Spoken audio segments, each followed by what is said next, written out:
and welcome back to another sorry, completely tripped over my tongue. Hello and welcome back to another episode of Monster Survival. As you can see, I've put in the floor for the first floor of the crystal. Has a very nice colour thing. If you're wondering what this gap is, the inside wall will go around the outside, but it will also allow me space to get underneath here, which is where I plan on sticking the I've forgotten what it's called now. Crafting unit multi-block structure from Applied Energistics. If you were wondering what the pillars of cobblestone were, as I fall all the way to the bottom, that was most useful. There are some blocks called ender porters, and they work by sending you up to the nearest empty space. So I have one here, and you can disguise them. So I send on this one. The next empty space will be on the cradle, and that sends me up again. And those two pillars of cobblestone will stop me from sort of appearing in the void underneath the first floor. So, like so, ta-da! I'm up here. So, one of the first things I'm going to do this episode is to make up the ME system, which I have already made up the stuff, which I had done previous episode, but that went a bit funny. I have no idea where the footage went for that, but yeah. So, first thing you need is the ME controller. This puts in everything. Next you need a power source. So I'm using a geothermal generator.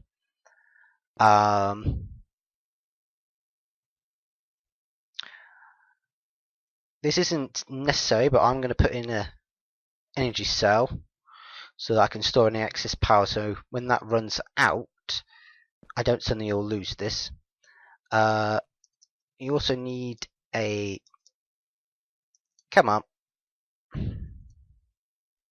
thank you.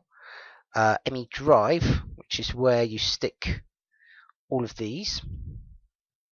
So each of these can contain 63 different items, and I'm not entirely sure how the bytes get used. And then this crafting terminal, I will stick. Dang it! Right there. So those three and the power supply are your basic network. And so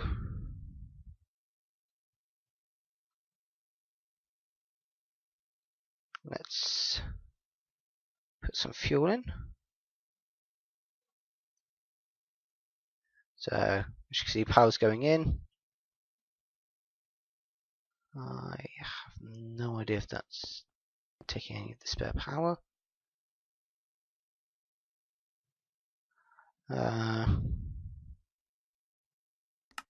Let's change that to EU. So I'm currently using 5.2 EU a tick. This is currently checking out 20 EU per tick, and so the rest is getting stored in the energy cell, I believe. Can't quite remember how big it is though. Now you see, the beauty of this is I can store everything in this system, and as well, so let's arrows, sterling. I can just dump everything. Just as long as the values are the same, they will stack. So I can have. Actually, I really need to get some more ender porters so I can get back down again easily. But after this, it won't be a problem. Yeah, ender porters also work down. You just have to supply them their redstone signal. Damn it! Wrong one. Oh, dang it. Oh well, it was a 50-50 chance. Let's get down there, you stupid thing. There we go. So next floor down. So let's just grab a whole load of this stuff. Just whack a few things in so I can demonstrate some other stuff. Let's grab a couple of these bows. Those looked at as a similar sort of thing.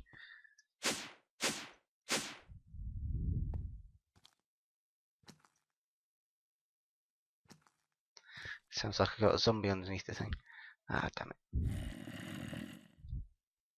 So, as you can see, I can chuck in. So, I'm currently at 24 items used. Now, if I was sticking over a stack of lead, that's only gone up to 25. So, I can store more than like a stack's worth in that. And hopefully, and there we go. I can also stack.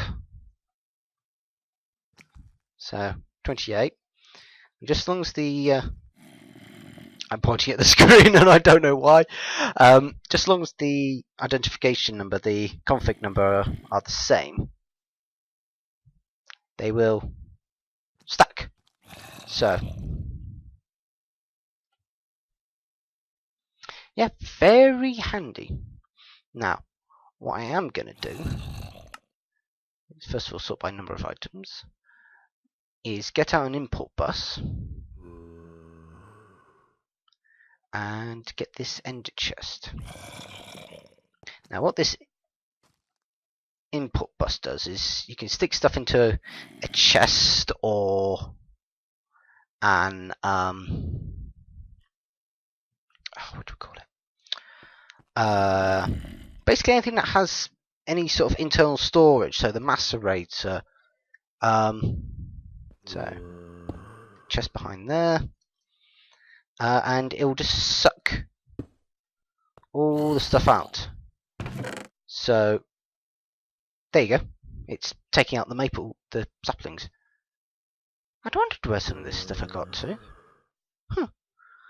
Sorry, getting distracted. I'd forgotten I had stuff stored in there. So yeah. And so each of these can store 63. Probably going to need to make up a lot more. And also probably make up a few bigger ones. And that zombie is getting annoying. So I'm going to get my sword, get my normal tools out.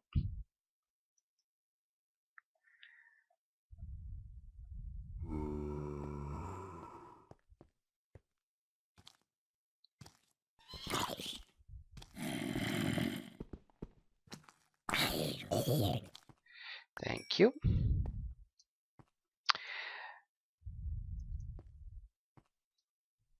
Now what I just need to find is my ender pouch.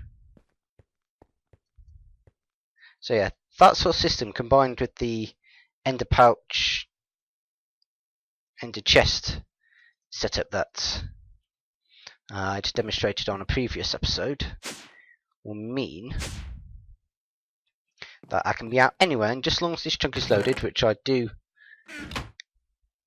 intend to do at some point, I need to make myself a chunk loader.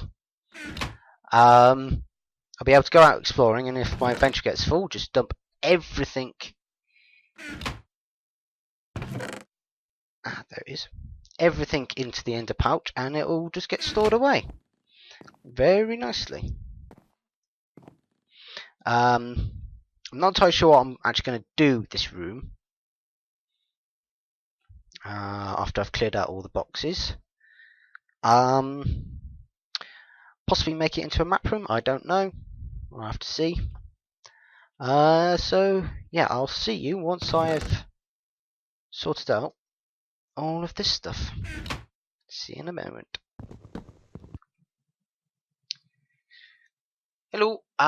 Yep, back.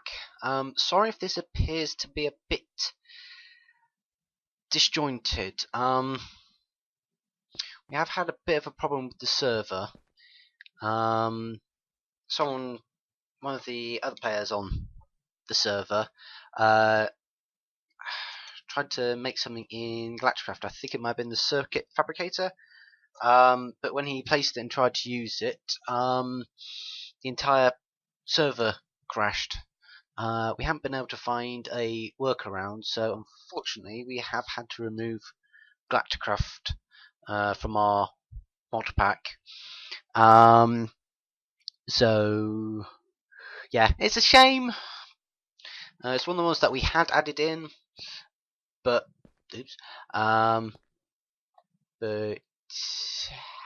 yeah, if it means that the server and the Modpack works, then yeah. So we only got it back up and running yesterday. Which I did build some temporary floors. Ta-da! That's for the central crystal, because finding opal is going to take a long time, and I would quite like to be getting on with the mods, and not having to wait until I have enough opal to actually make the floor.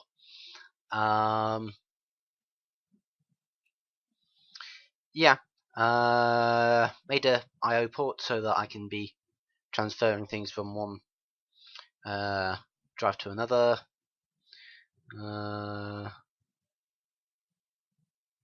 Yeah, did a tad bit on Rotary Craft, and I believe that's Ender IO, but I will cover that in another video, probably next. So yeah. Oh, also yesterday I cleared out the rest of my trees, and yeah, that death got a serious lag spike, and when it cleared up I heard a very quick hissing sound, followed by an explosion, followed by Nitro was blown up by a creeper. Great start to having the server back up and running. So yeah, farm is going well. So yeah, I don't really think I lost that much because we've got rid of it, because I quite quickly converted my ores into the respective ingots, which then got classed under IT2 because I was using the macerator and electric furnace. But unfortunately some other players have lost more. Also, we're going to be having some holes in the ground where the veins were, but yeah, minor things. So we've got the ME system running. I have my nice chest at the back here, which links to this ender pouch. Yeah. Oh, bow. I forgot about my bow. Great. I need Eldritch bow. I love that bow. It is a great bow.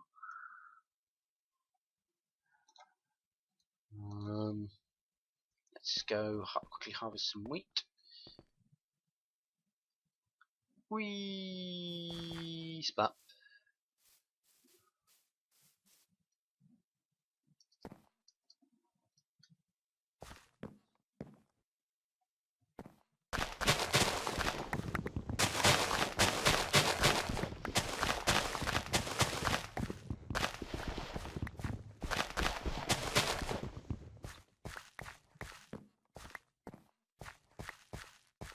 There we go, that's all the wheat. Yeah, I've got a few mods that I quite like to start playing around with. One of them being Thorncraft, so I can be automating these farms once I've got golems. Another being Rotary Craft. Ender IO looks quite cool. Right. Zombie. No. Clear off. Oh. First. He's brought a friend. Sorry, he's got a few friends. Good luck. Oh, crumbs, lag. Not the best times. Right. Let's go back to the Twilight Forest, but unfortunately, because of the fact that my video has disappeared, this will be the first time.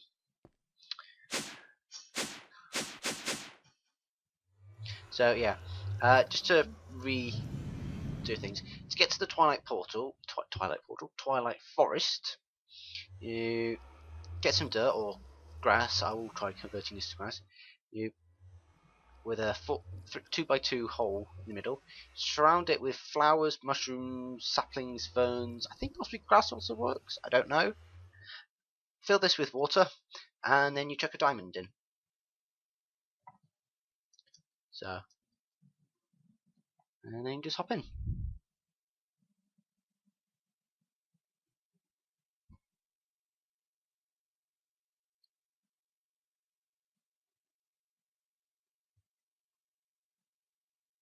And it seems to be taking its time.